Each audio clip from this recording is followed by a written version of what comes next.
Well, good afternoon, everyone, on this glorious Friday. Quite sunny out there, nice and fresh, so quite refreshing, really.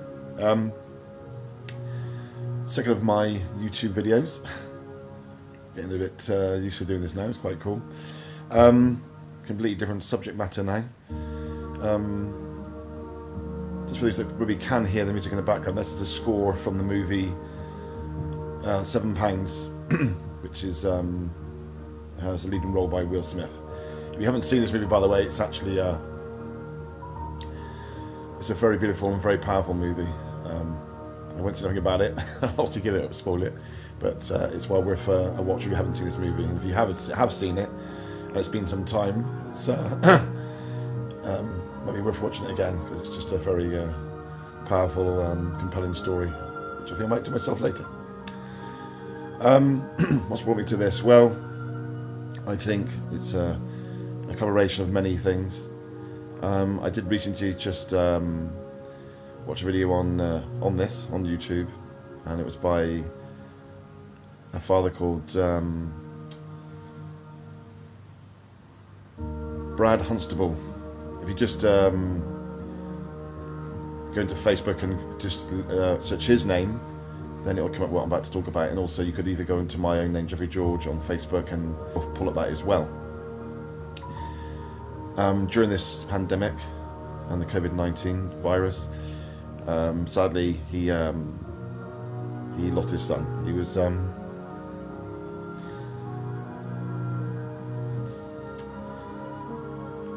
it was 3 days before his 13th birthday. He didn't die directly from COVID-19. Sadly, the young boy took his own life. No, before you might be thinking, there was no issues with the family. You'll see from the video that his father is actually heartbroken, as you'd hope to expect, and he just wanted to share his story, and he's made a foundation in his name, which is called Hayden's Corner. Basically, it's again, it's best for you to watch it, but really, he's talking about the isolation, and therefore the kids can't go out in school properly, they can't interact correctly, so it is emotionally damaging for them. It's disrupt their whole lifestyle, as it is for adults as well. Again, without going into much detail with it, he somehow broke his monitor. He likes to play certain computer games and so forth, and he broke the monitor, so he felt worried about it. He thought it's going to disappoint the birthday affair, for not just for him, but other people that could be able to come around there, and like family members. So anyway, it just compounded him, and yeah, I'll leave it at that. It's just worth a watch. It's quite powerful. Yeah, leave it at that. Also along the lines of the movie score that I've got the music in the background from £7. A slightly different subject matter, but equally founding in the sense that it touches on emotions and what makes us human, really, having compassion and so forth. I did put a few words. I'm looking away. I'm just referencing a few things that I've written down. Kind, empathy. What is our purpose here? Well-being. Materialism and so forth. I'm just trying to pull from this situation that we're all facing, and therefore hopefully we're all, I hope, unanimously and unitedly together around the world,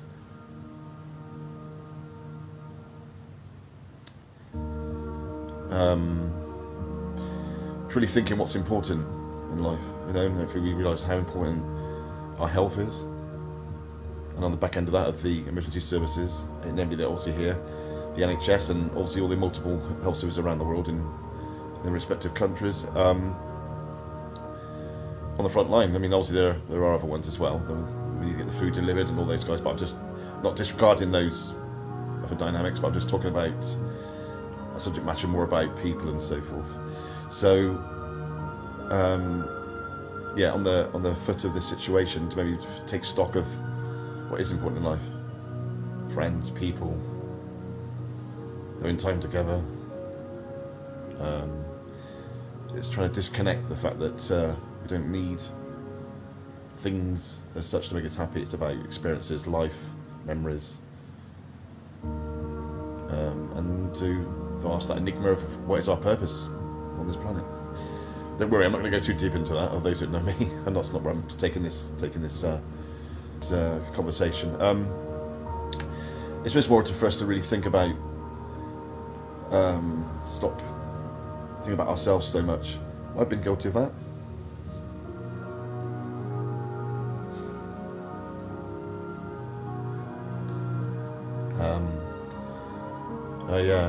No, I won't deny that, but you know, in the sense of my own little place, I don't have a great deal, and that's fine. I'm happy in what I have here. For kind of round, you know, it's a very bog standard.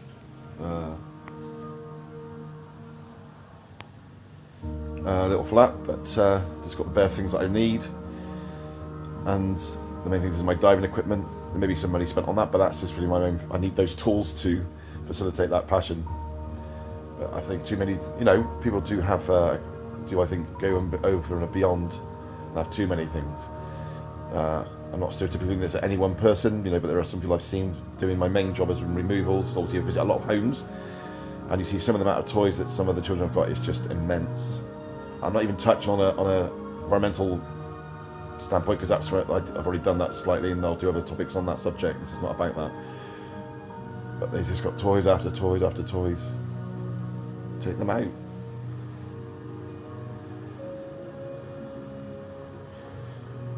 You know, get them in the great outdoors. Take them up the woods. Get them to jump in puddles of muddy water and get all their clothes dirty. Who cares? You know, just thing. You know, as an expression from a song, I believe, from Janet Jackson: "The best things in life are free." Unfortunately, we've all been moulded and conditioned this way to, again, like, you know, material objects and them to make us happy, and the gratification of buying something. And again, I will repeat, I probably might repeat a few times throughout this short video, I've been guilty of that in this. You evolve and realise what's more important. And again, on the backdrop of this pandemic, I'm hoping I had to have faith that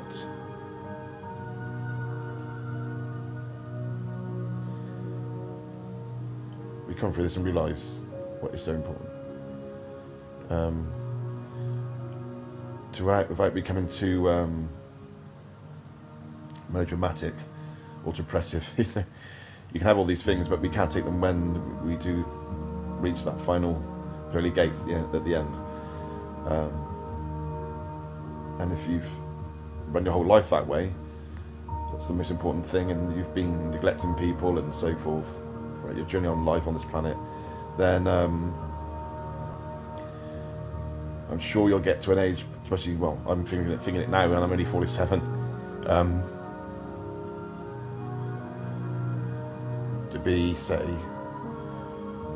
80 years of age, for example, and then to basically be able to, if you're able to metaphorically look back at your entire life's journey up until that point, like a series of events, and then take stock of what you've actually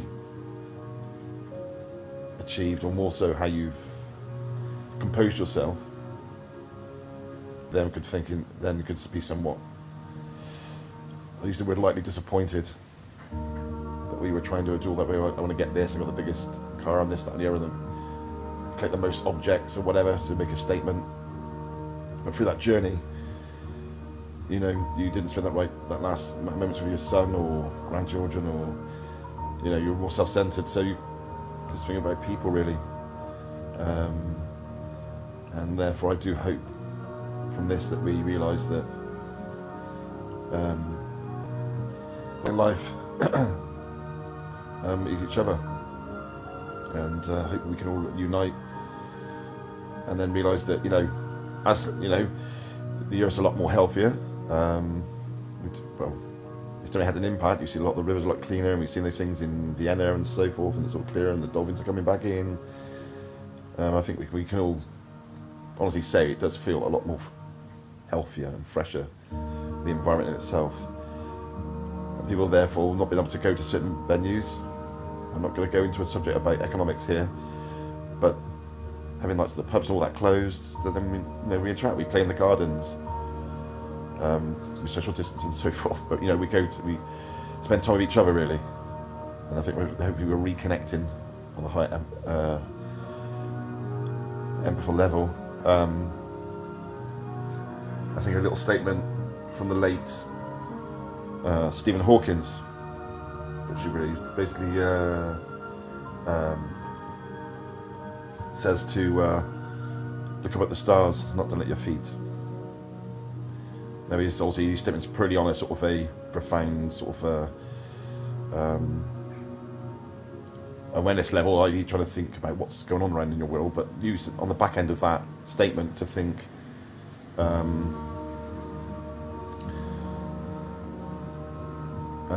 what's most important. So I'm trying to conclude from this small video that we can all realise what is important now. This is small things in life. Hopefully to be more kinder to each other, not to be in so much of a rush and a want, and it's only about me type of attitude. From the standpoint of me just wanting to cross a road. But I'm crossing a road, not a designated zebra crossing or anything. I just want to cross the road at a given point. I'm not saying to do this recklessly, guys. I'm not saying to do it when the car's literally, got to do a full emergency stop. I'm saying that the car or any motor vehicle has adequate time to recognise you as a person crossing the road, and it won't impair on their journey. They won't get there any more later, and you've just helped a fellow human being. It's not like, well, this is my right of way, and I've got this. Take away this. Got to take away remove this type of idealism and this mindset. And the person acknowledges it and says thank you, and you've said thank you, and it's almost not like I've got better over you and I crossed the road. I do this all the time. I let so many people out. Why? Because it's nice. It's the right thing to do. It's not that I feel that by doing that person's got her upper hand on me. Oh, he got across the room and I had to stop. No, it's been nice. And and getting the confrontations that I get ad hoc upset me. There's no reason why they can't. So yeah, just in a sense, just to be let's all come stock of this and be nice. Try and think things more clearly. What's important. I mean, in fact, we're all in the same scenario. The model of how we live, of having to work, and I'm just using it as a blueprint, if you will. Probably the wrong terminology, but the 9 to 5. No, we don't all do 9 to 5 shifts. We all do lots of different shifts. I'm pretty aware of that. I've done the same in the past, but I'm just saying it in the main, just for an example purpose. We've all got to do the 9 to 5. We've all got to do the hamster wheel, so to speak. Is this the way to live? No, of course it's not. Can it be changed? It can indeed. Why has it been changed? Because there are greedy people way above the governments that don't want that to happen. I mean, would they? They got the ideal life. They got the luxuries. They got the fancy multi-million pound yachts, private jets. They're not going to give that up. So I get it. I don't agree with it, and that's not from my standpoint of jealousy.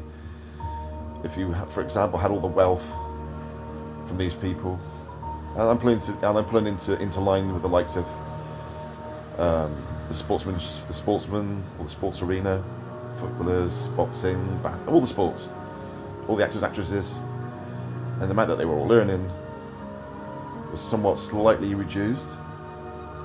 I know they can, because some of the movie ones are getting something like, upwards of £10 million per movie, so you don't need all that. And then spread that wealth out, a bit like a curve, and it's all been pushed into one corner, the 1% of the wealth on the planet. And it's not about me wanting some of that, per se, it's about everyone. We've got around 7.7 billion people on this planet.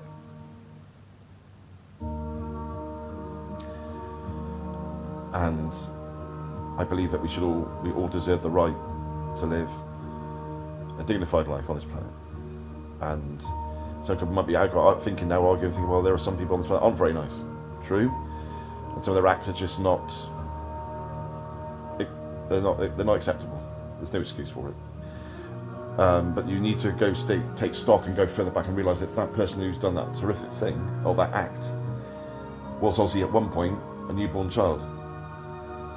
And they had no ideals, no bad thoughts or anything. They were a blank canvas. So what's happened on their journey to where they ended up? Some can say, well, that's just how they are. I think the jury's slightly out on that. There's a lot of ideals of psychologists and people trying to identify these people. Did they just grow that way? I don't believe that. Everyone is inherently good. Unfortunately, they've had circumstances in their life and people they've crossed paths, and therefore, unfortunately, as people would say, they mixed with bad company. I think there is some truth possibly into that, but I still think it's deeper than that. And I think if people all inherently were treated fairly, had a humane means of existence on this planet, I'm not saying we don't work, I'll say, but I mean, there's the likes of Norway. I don't know if it ever accounts for all of Scandinavia, but their working week is reduced, but not their pay. The government's is enforced this. So they have more time, not just at a weekend. I know it's not exactly, some people do roll over into weekends. I'm just using it for example, is that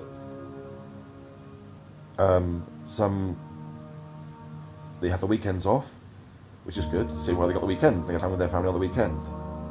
Okay, that's out of a whole week.